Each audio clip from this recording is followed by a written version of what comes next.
I was looking out towards the east stand at the DW Stadium as Wigan Athletic played. The ball hit the back of the net. A roar of noise engulfed us. A friend leaned over and said, "It must be a big feeling." She didn't mean the score.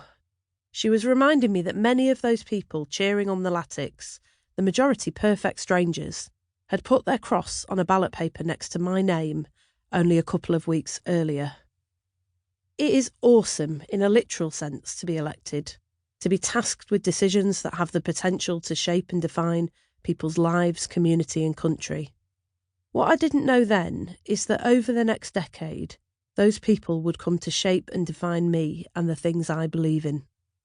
They are the people who've built and sustained everything of value in our community, the grassroots football, rugby league and labour clubs, and the credit unions and community centres that have seen us through good times and bad.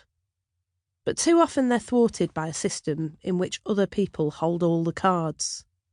My town, Wigan, is famous the world over for the way we pull together in tough times, whether in the battle we fought to save the coal mines from closure in the 1980s, or the grit, struggle and kindness of the Depression years made famous by George Orwell in The Road to Wigan Pier. But like so many others in Britain and around the world, we've been battling a system that at best fails to protect the things that matter to us, and at worst has completely undermined them. I saw this for myself in 2019, when Bury Football Club went into administration and agonisingly, after being bought and sold by a chain of rotten owners, was expelled from the Football League. Bury is a Lancashire town near to Wigan, where I spent my teenage years. My stepdad was a lifelong attendee at Gig Lane.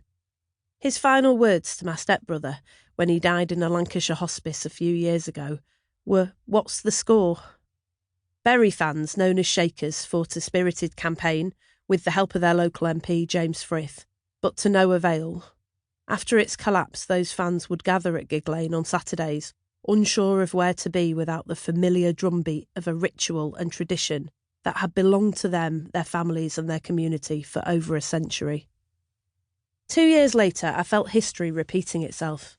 I was standing on College Green outside Parliament just a few weeks into the job as Labour's shadow Foreign Secretary, when I took a phone call that would change the way I think about the world and our place in it.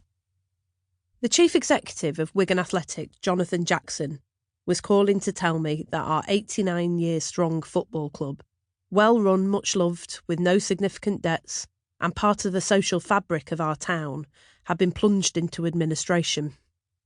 It didn't make sense.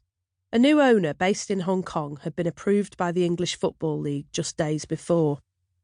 He had paid, it turned out, a whopping $41 million for the club, called an immediate board meeting, and put it straight into administration. In many ways, Wigan Athletic personifies the traditional football club. It's anchored in the community. Walk into any local school and you'll find coaches or players helping the kids to dream big and plan better. And for so many years, it was owned by a local benefactor whose tenure took us all the way to Wembley, defeating Man City to seize the FA Cup. It was a stuff of legend. So for fans in Wigan, it felt like the bottom was falling out of their world. For the next 9 months from the day of that phone call, we battled to save the club. Those months trying to save Wigan Athletic inspired me to write this book. It taught me to look harder at the cause of the problems so many people have to endure in Britain.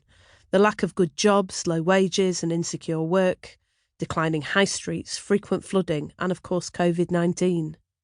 I came to see that these are problems which are felt locally, but can only be solved globally, driven by active national governments taking their cues from people in places like Wigan.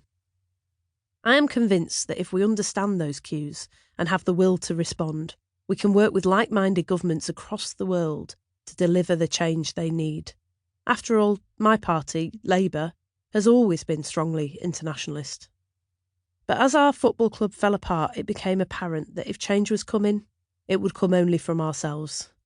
Administrators were brought in and set about selling off the assets. We watched as players who'd been the heart and soul of the club were traded away at knockdown prices. The administrators charged hundreds of pounds an hour, while staff who had worked for the club for years were laid off. I stood on the sidelines of the first press conference, watching a performance play out for the assembled national media. While staff